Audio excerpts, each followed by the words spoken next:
Hi everyone, welcome back to the channel. Less is more, or is it? It depends on your personality.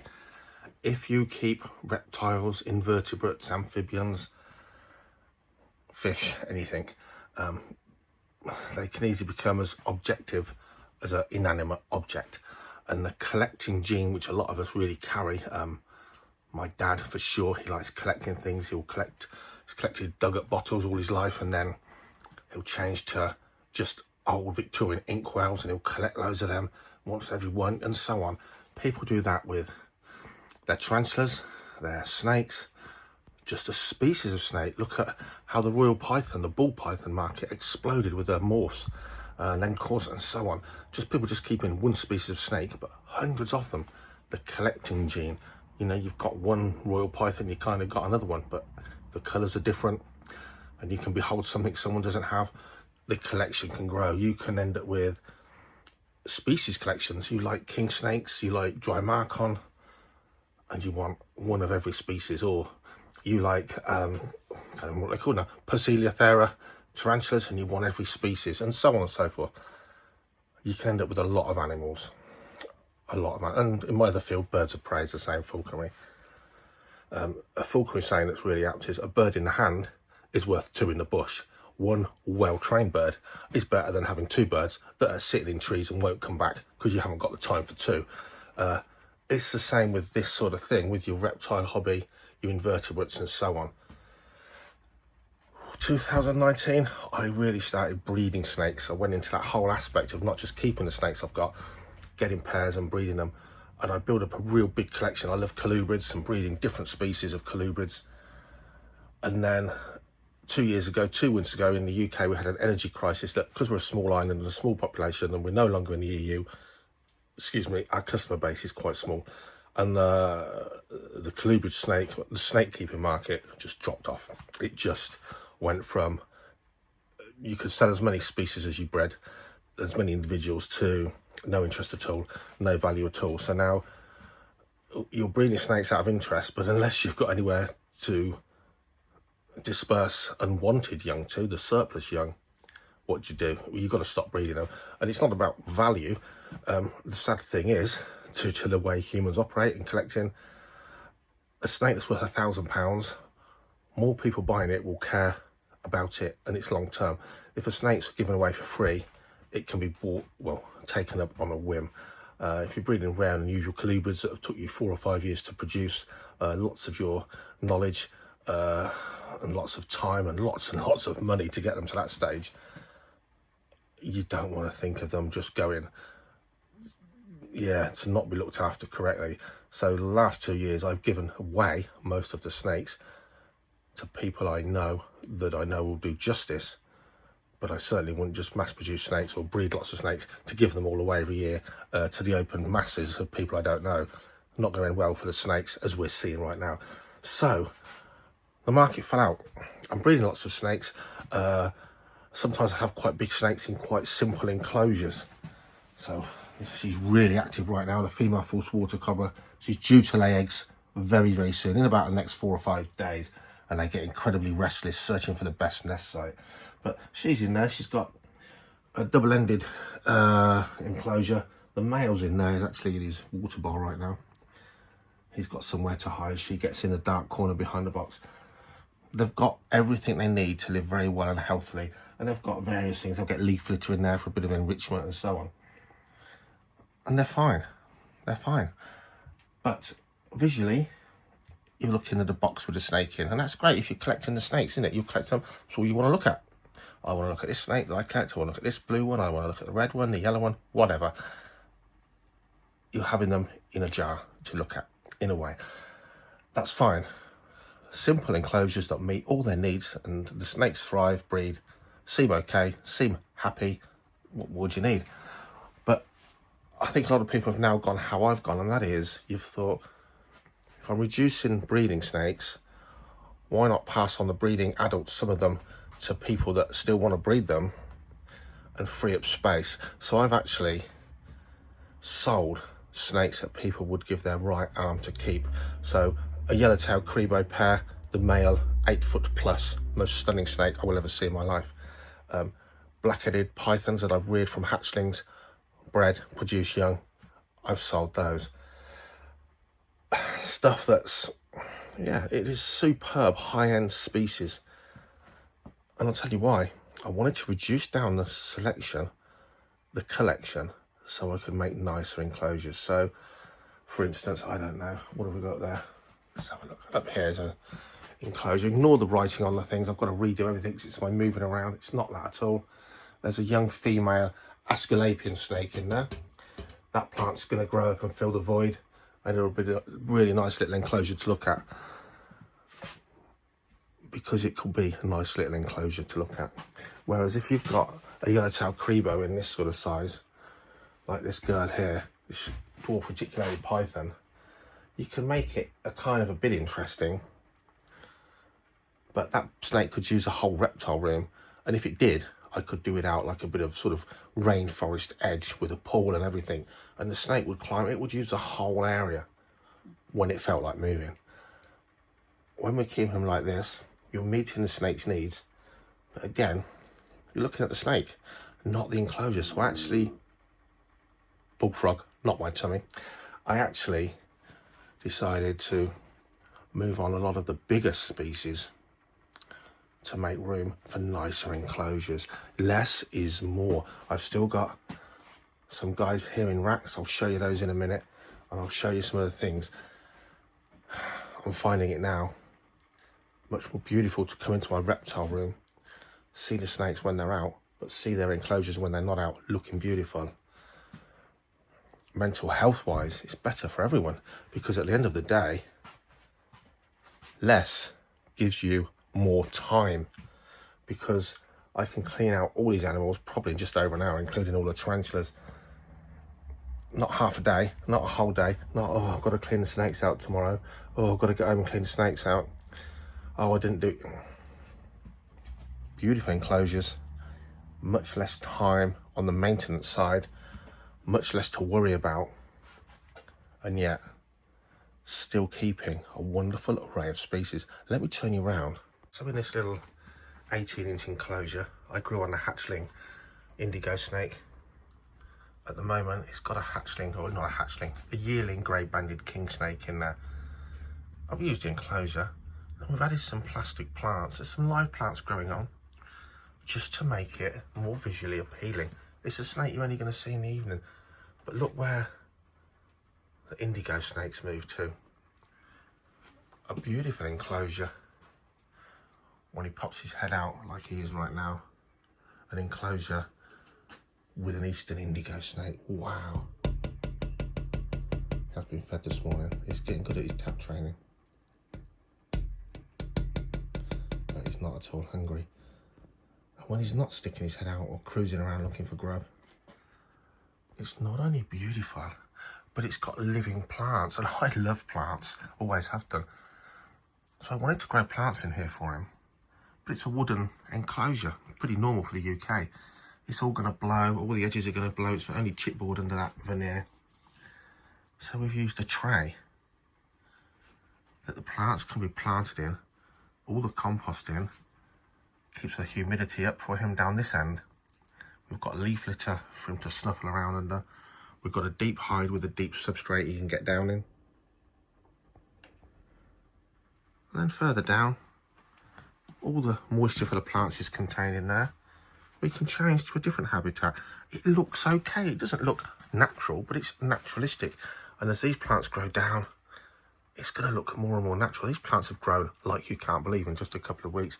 Still using some plastic plants for now, just to soften the edges. You can leave them in or take them out as this spills its way down. But until that snake's substantially larger, it's not going to wreck this stuff. These will be growing well. Potos is hard to kill. This is a ground cover. It's going to work out. Much more pleasing on the eye, to me, with my very poor quick setups compared to what you're able to achieve. Much more pleasing on the eye than a box with a large, rare snake in it. Much more pleasing. And up here we've got a cave racer. Not a large enclosure. We've got live plants growing up there. We've got everything he needs from basking and so on. Don't see much of him till it's night time. It's a cave racer. It's still a better enclosure than just a plastic box. Better for us and the snake. Snake's more interesting house. We've got something more interesting to look at in our reptile room. Now, some of these have got to be really user friendly. So in here, we've got crested geckos. In here, at the moment, only plastic plants and very simple, a lot of space, because I need to be able to move this out to catch her up and take her, the female one. The male's 17, 18 years old, he's retired, but the female girl there to school. So I've got to keep it practical as well as interesting. But it works and it still looks nicer. Over here, only plastic plants. Asclepian snake was in here. We've got a scaleless corn snake growing on up there nowadays. It's going to use all the height. Look at how corn snakes behave in the wild. Plastic plants, just softening those edges, hiding the sides, softening the edges. You can have, just like aquariums, you can have a variety of habitats. We have a hard water area here, so any water I've sprayed on the glass has to be cleaned off with glass cleaner very well. It shows up terribly in the collection. So dimly lit in here, plastic plants. They don't look, I don't like them compared to live plants. But they work, they soften it, set it up like a well set up aquarium, scape it out. It doesn't have to be time consuming scaping. Works well for the animals. Looks a lot nicer. I'm really pleased with the new Asian water monitor enclosure. Again, some plastic plants. We tried live plants. He's even wrecking the plastic plants as I thought he would. But they just give it that softness. All from the wild. This wood, just old wood, works okay.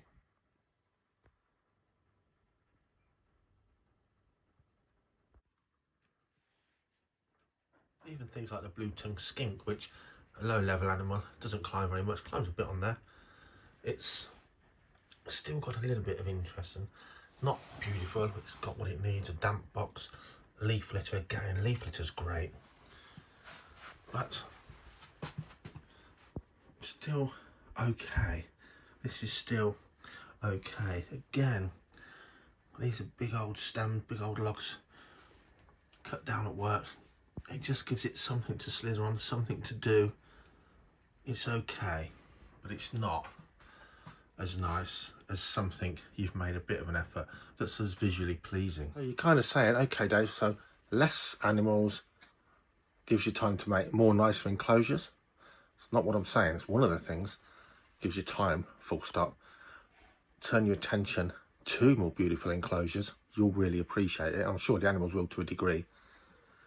It's not that. I've just been, a few days ago, we took our little granddaughter Lily to Stratford-upon-Avon, the butterfly farm there. If you're not from the UK but you visit the UK, Shakespeare's country, Stratford, I can't speak, Stratford-upon-Avon, the butterfly farm there, fantastic, because they've also got a mini beast zone.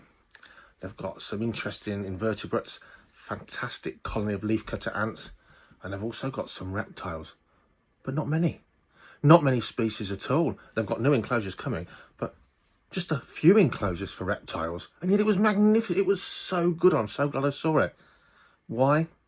Because instead of having many, they had a few interesting species with superbly themed and landscaped giant enclosures. Have a look at this.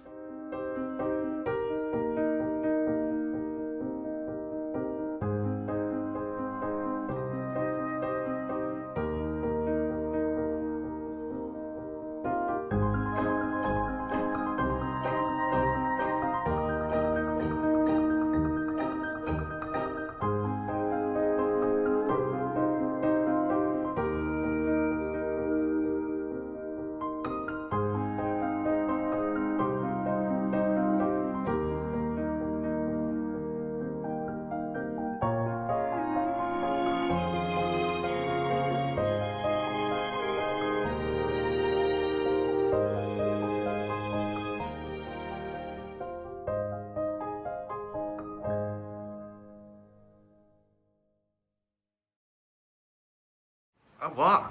Crocodile. A crocodile? A real one? Where? Yeah. Show me where. There. He is. There. Any in there? In here. Come on, look.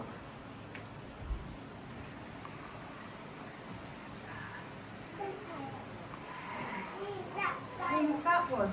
You say row, row, row your boat gently down the stream. If you see a crocodile, don't forget to scream. Ah, crocodile. There. That's right, baby, that's right.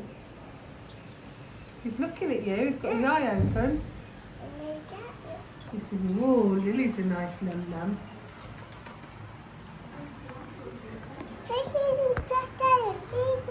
What colour? You see the fishes? What colour are they, Ben? Crocodile did that. Oh, yeah, darling. It's good, He's isn't it? big, Like isn't he? that's done out really good like a cenote, isn't it? It is Look. actually. Fish. Oh, the big one, big. I get that crocodile here. Can you see him? There. Here's my crocodile.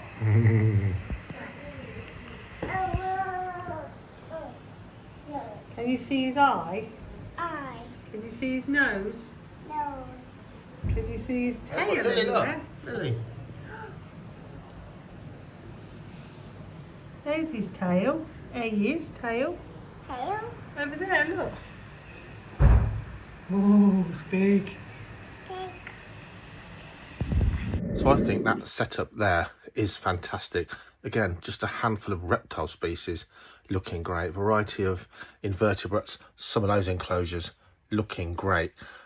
Red-kneed tarantula in an enclosure bigger than most of us would put our tarantulas in, but a size we could all house our tarantulas in, but not if we've got 50 or 100 of them. If we've got 10 of them, we could manage that if we wanted to. The animals, maybe they don't care. I'm not bothered how people keep them, and look at this. So I still grow various things inside some rack drawers. Leaf litter again, a little bit going on, not just totally plain. And things like, hang on. Wow, that's broken. Again, you know, some plastic plants, just a little bit more interested in a sheet of paper and a water bowl for the numbers of animals I keep. This guy's thriving in here. And some of these animals, they're almost fossorial. A lot of the milk snakes and the smaller king snakes, they spend all their time in the day in the wild, pretty much under rocks. A lot of these little things like the milk snakes, and they poke around in the evening. Don't climb a great deal. They're quite okay and contented in there, I'm sure. So some things like this could well be its forever home. Other ones, oh, let's have a look, hold on. What's in here? So there's a 4-line snake in there, very boring household. It's just in there between brumation ending, the mating season, and then as soon as spring kicks in here in the UK, it's going outside into a large outside enclosure. So sometimes they're in these sort of enclosures as a very temporary measure indeed. But simple things, keep your animals how you see fit. I'm not talking about necessarily the welfare of the animals. I'm talking about the welfare of you as a keeper and how you can change from just being a collector of items in boxes to actually making your life a lot easier, a lot more relaxing, and actually having a beautiful reptile room or a beautiful enclosure for your reptile. Now, you don't have to be OCD, but something else that having more time allows, and a lot less tubs, boxes, racks, ordinary vivariums, one on top of the other.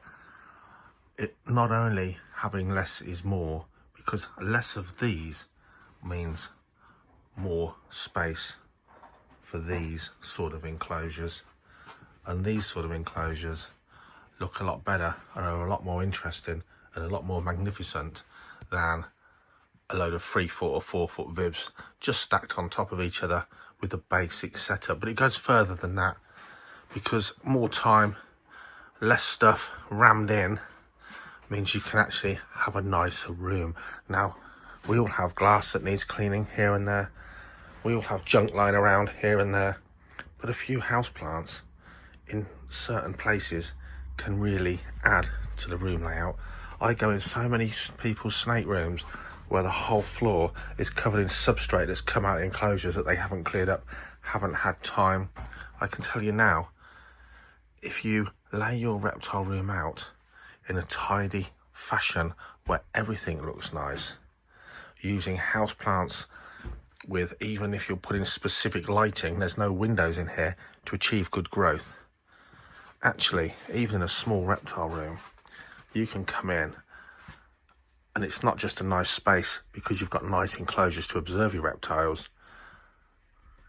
If the whole room has everything you need in place,